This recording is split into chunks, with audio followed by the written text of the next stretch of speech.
Hi everybody, welcome to the fourth lesson of Learn Revit API course. We're actually this close to actually dive into Revit API code, but before we do that, we need to set up your development environment, and it's not a complicated process. We will need to install a few Revit add-ins that are necessary for any Revit API developer. And we need to set up your IDE, which stands for Code Editor with a lot of useful features. We'll install two of the most popular code editors, which is pyCharm and Visual Studio Code. And we will set up Revit API Autocomplete in both of them.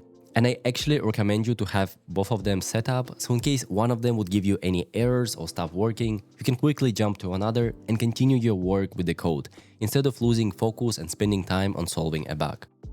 Alright, and without further ado, let's actually prepare your development environment. First of all, we're going to install a few add-ins. The first one is going to be Revit Lookup, and we can get it on the GitHub.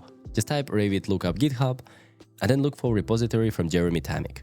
Then in here, you can scroll through and read a little bit information. For example, here's the difference between single and multiple users. And then when you're ready, come here and on the right side, look for releases. I'm gonna click here. Here's the latest version at the moment of the recording. And when I'm gonna scroll down to the assets, you'll notice that there are installations for different versions. In my case, I use 2023, so I'm gonna download this version right here, 2023. Then once it's downloaded, install it like any other plugin you would do. You might see this message about Windows protected on your PC, then click here on more info and run it anyway. Also, if you're interested, this is made by the Jeremy Tamick, who is part of Autodesk development team, so I'm pretty sure it's very safe to use this. Then here's where it's going to be installed, click next, next and install. And now it's complete. Now, the second plugin we need to install is RevitPythonShell, and it's kind of optional and it's up to you. First of all, let's find it and then I'm going to talk more about it. I'm going to look for RevitPythonShell GitHub, and I need this architecture building system environment right here. Let's click on that. This plugin was developed by Darren Thomas, and it's also the plugin on which pyRevit was built on. Also, you should know that I don't think this plugin is maintained anymore, so there is a good chance it never will work on Revit 2025 and all the further versions, so keep that in mind. But if you use 2023, 2024, it might be quite useful for debugging and testing small snippets. So I'm gonna scroll down right here and have a look. Here are installers for all the older versions, and if you want to for 2023 and probably 2024, but I'm not sure, we can get it right here. Alright, and once it's downloaded, just install it as usual. And again, remember, this is an optional plugin. I will be using it once in a while, but in majority cases, that's not necessary. Alright, we have the Revit add-ins and that's all. The next, we're gonna actually install our IDEs and set up your development environment. For that, we're gonna look for pyCharm, and we're also going to look for Visual Studio Code. For Visual Studio Code, we can download it from this website. Let's click here and then click on Download for Windows. It takes you to thank you page and it started downloading. Then let's go here, and pyCharm is made by the JetBrains, so we're going to go to their website, and in here we're going to download it. And listen, every time I make a tutorial about pyCharm, they change their landing page, so it's very likely it's going to change again very soon. But either way, just go to the website and look for the download button and make sure you download the free community version and not the professional one, because sometimes they make it very confusing which one you download. And then in here, this is pyCharm Professional, and if I scroll down, here is pyCharm Community Version Edition. We're gonna download that one. Alright, while we're downloading the pyCharm, we're gonna start installing the Visual Studio Code. Let's click on the installer, and in here, we're gonna accept with the agreement, then check where you save it, but I don't think it's really relevant. And just next, next, next. In here, you might want to create desktop icon. Then you want to click on those ones. So when you right click on the Python file or on a folder, you can open it inside of Visual Studio Code. I'm not going to register it as my main editor because I'm going to use pyCharm as my main editor. But if you prefer Visual Studio Code, you can leave it on. And we're also going to add to path. This is okay. Click on next and install. Alright, we finished installation of the Visual Studio Code. Let's click on finish and it's gonna open it. And meanwhile, we're also gonna install the pyCharm community version. Let's click on next, next. In here, it's pretty much the same options. We wanna add here open folder as project. We wanna add community edition. And in here, I wanna create associations because I'm gonna use pyCharm as my main IDE. Now, click on next and install it. Alright, by now we have installed Visual Studio Code in pyCharm. It asks you to restart your computer, and you can do that or you can do it later. It's not going to be an issue. But before going to configure them, we need to download Revit API Stubs, so we can use them inside the references to get the autocomplete. To do that, I'm going to go to Learn Revit API/blog, And then there's one of the articles, how to create Revit API stubs for autocomplete. In here, there's going to be a video in case you're interested how you can create stubs yourself with pyRevit. But we don't want to do that right now. I'm just going to scroll down and download it here. Or if you watch inside of my course platform, there are going to be download links under the video. Now, I'm going to download 2023 and maybe like 2021, just to show you two different examples. All right, I downloaded them here. Let's open both of them. And here they are. Here is 2021 and here is 2023. First of all, we want to find a location where we're going to place them. I'm going to go to the app data. And this is a really good place to place them so you never delete them accidentally. In here, I'm going to create something like pyCharm venv, which stands for virtual environment, and I'm going to explain what it means in a moment. And in here, as you can see, I already provided here Revit API 2023 and Revit API 2024. Normally, you just grab whatever you downloaded and paste it here, or anywhere else on your computer. It doesn't matter where it's located. Alright, and now once you downloaded your Revit API stubs, we are ready to configure your Visual Studio Code and pyCharm. And it's not that complicated. We're gonna start with the Visual Studio Code, and let's open it and have a look. When you're gonna open it, you're gonna see this kind of welcome page, and in here you're gonna have your Explorer. Now, in here you have your Explorer, you have your search bar, source control, this is for using the GitHub, then for running and debugging, and right here you have a tab for the extensions. Go to the Extensions tab and have a look for the Python. Then once you're gonna find the Python, right here you can see it has 130 million installations, and click on the install button right here. Okay, it tells me that it was installed. Let's actually make it a little bit bigger so we can see more. And now we're gonna go to Explorer, then click on File and click New File. I'm gonna call it script.py, and it doesn't matter where you place it. For now, I'm just gonna drop it on the desktop. Later on, you will be able to open your folder structure. Then let's close the Explorer. We just want to test if the regular Python autocomplete already works. You can write something like import OS, and then let's write OS, path, join. And you can see every single thing that I write, I get some kind of suggestions, I get the references to documentations and so on. So that regular autocomplete for Python works. This is already great. Now the next thing we want to do is to connect it to Revit API Autocomplete. And to do that, you're going to go to Extensions, find the Python that you've just installed and right-click, and there's going to be extension settings right here. Then you will see here Python Autocomplete Extra Paths. This is where you want to click Edit in Settings JSON. I already have it set up, and I'm going to provide you all this code that you can see on my screen. In here, you'll see Python.analysis.extra paths, and inside you need to provide a few paths. The first one I already provided for Revit API stubs, and this is where you placed it. I placed first one right here, and actually let's change the path. I'm going to paste it here. And then make sure that you go inside of this path of whatever version you're going to use. In my case, I want to use 2023. Also, make sure that you have double slashes everywhere, because sometimes a slash and a letter have special syntax in the code. So this way, you're going to set up your Revit API autocomplete. Secondly, you also want to connect your pyRevit masters folder library. To do that, you need to find where your pyRevit is installed. Usually, if you're going to go to app data like this, then click on P or scroll until you can find your pyRevit masters. And inside there's going to be this pyRevit library. In here you can see pyRevit, RPV and all of that. Copy this path and paste it right here. And also make sure you have all your slashes 2 times so you don't have this red highlight. And this library is used for whenever you're going to write from pyRevit import forms alert and so on. It's also going to give you all the auto suggestions. Now save it just to be sure that it works. And now let's go and try it again. I'm gonna go to the script.py file, and then we're gonna come here and test it. I'm gonna write from Autodesk, Revit, DB, import everything, and then we're gonna try to create some kind of collector. I'm gonna try to use filtered element collector class, and it doesn't give me any auto suggestions, which is a bit weird. So I'm gonna close it and reopen it again. And now this time let's try again. And this time when I'm gonna type filtered element collector, you can see all the auto suggestions. For example, here has to be a document, and I can write of class of wall type, and so on, so on, so on. Now we know that autocomplete works. All right, autocomplete is complete. Now, next is really important. Let's go to the file preferences and change one of the settings. Let's go here to settings. I'm gonna look for the zoom, and I love to have this mouse wheel zoom activated. This way you can always kind of hold control and kind of zoom in, zoom out to the code snippet depending on whatever you're doing. This is really useful. And also if you want to, you can search for different themes inside of Visual Studio Code Editor. So you can choose how it looks. Maybe you prefer some different colors and so on, high contrast and so on. And you can choose whatever color theme you prefer for your code. Alright, we've configured our Visual Studio Code, and now let's configure your PyCharm.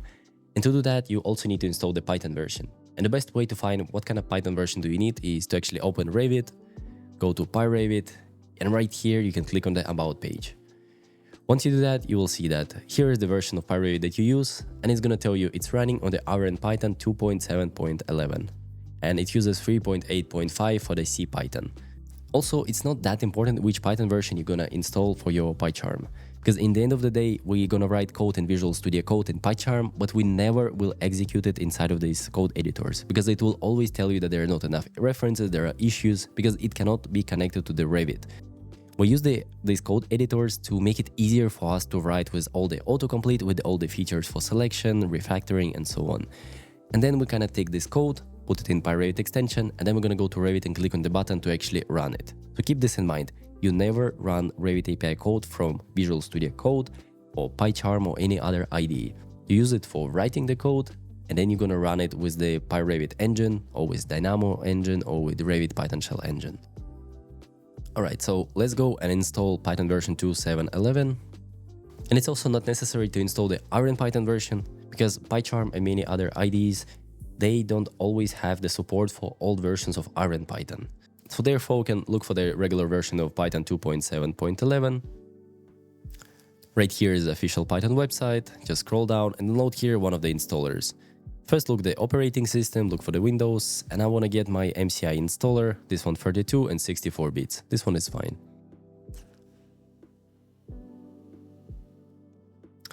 Alright, and once you're gonna download it, we can just run and install it. I'm gonna install it for all users, click on next.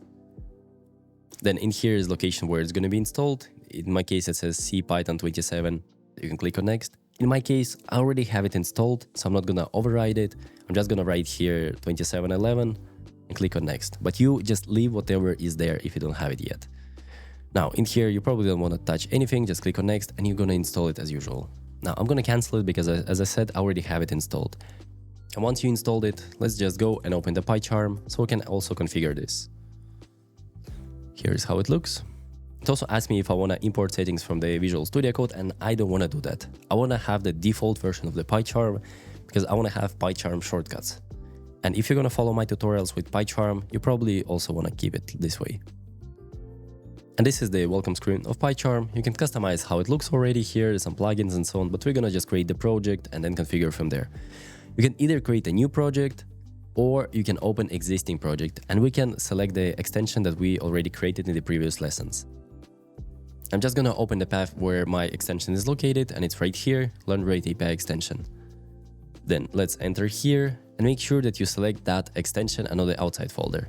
It's not a big difference, but it's good to have this one as the root folder. Then click on OK. It will often be asking, do you trust location when you open the project? And I totally trust my location because I write all the code.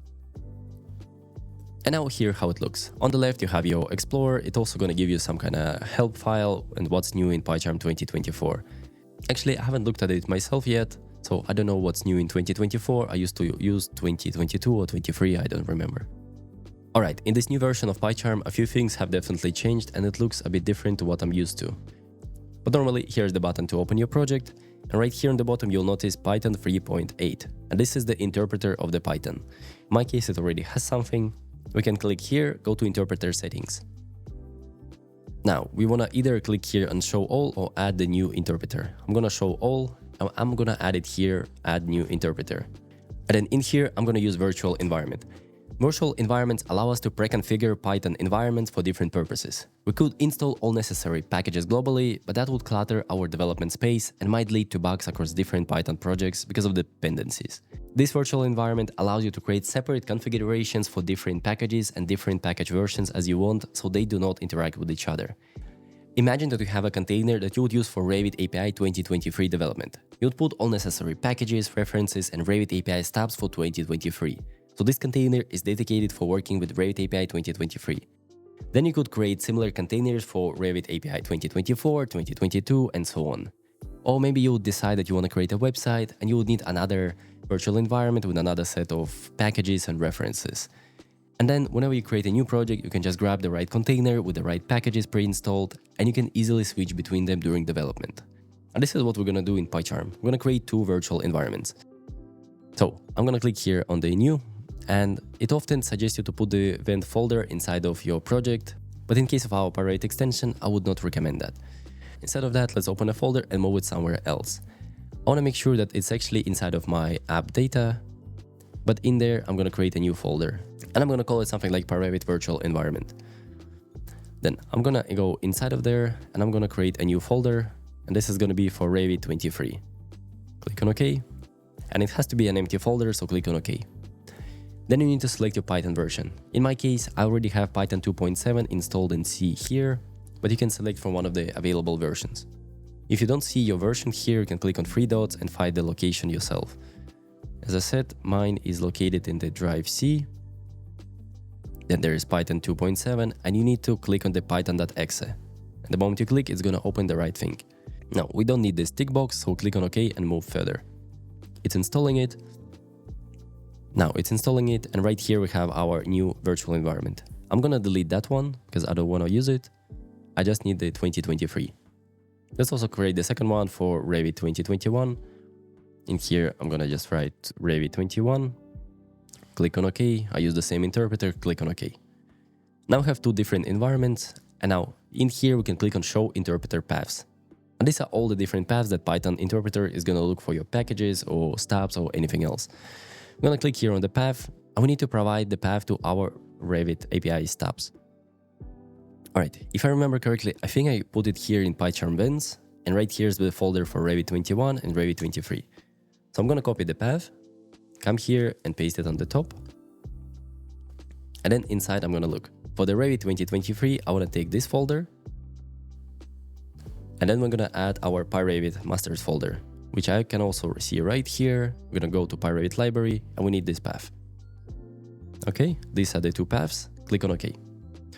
Now click on Revit 2021, click on the interpreter, and we're also gonna do the same. We need our pyRevit path, and we also need the path to our pyCharm environment. In this case, I think it's gonna be 2021, and let's click on OK. Alright, now click OK, and you can see on the bottom that it's scanning all the folders, indexing, and you have to wait until it's finished before you're gonna try it. Okay, it's complete, and now here you can see your interpreters.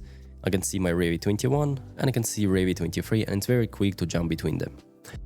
Now let's quickly create a new Python file that I'm gonna call test.py, just to see if we have our interpreter working.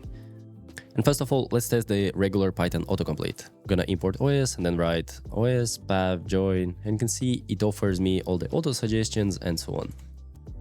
The next we're gonna try from Autodesk, Revit, and it doesn't see it.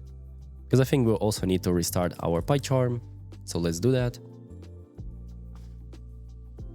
And I see that it's still not working, so let's go and have a look inside the interpreter settings again. I'm gonna show all and have a look at these 2.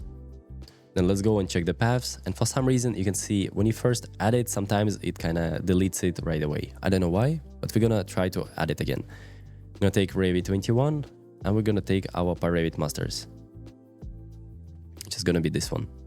Click on OK. And then 23, we're also gonna do the same.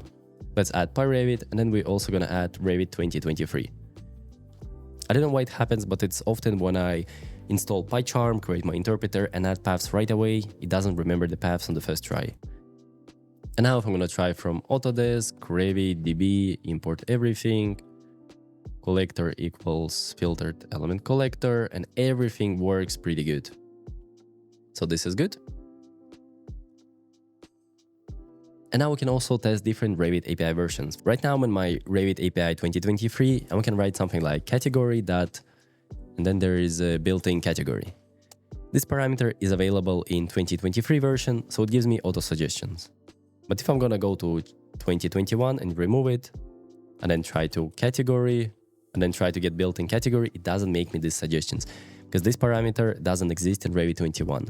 And this way you can jump between to make sure that you get the right suggestions, because sometimes you can have the same method, but in one version it takes 4 arguments and in the other it takes 3 arguments. And then you also have to make 2 different scripts. Alright, and if you followed me along, you should have your code editor set up correctly, and I strongly recommend you to install both pyCharm and Visual Studio Code so you have a backup version. And for your homework, test if your autocomplete work in both of these code editors. And if not, try restarting the code editor, maybe check if all the references are placed correctly, because you saw that my references disappeared on the first try in pyCharm for some reason. And lastly, rewatch this video again and make sure that you follow all the steps correctly. But you can also let me know in the community or the comment section below if something went wrong or you need help with anything. But please describe all the steps that you already tried and if you get any error messages. This will help me identify the issue and help you solve it.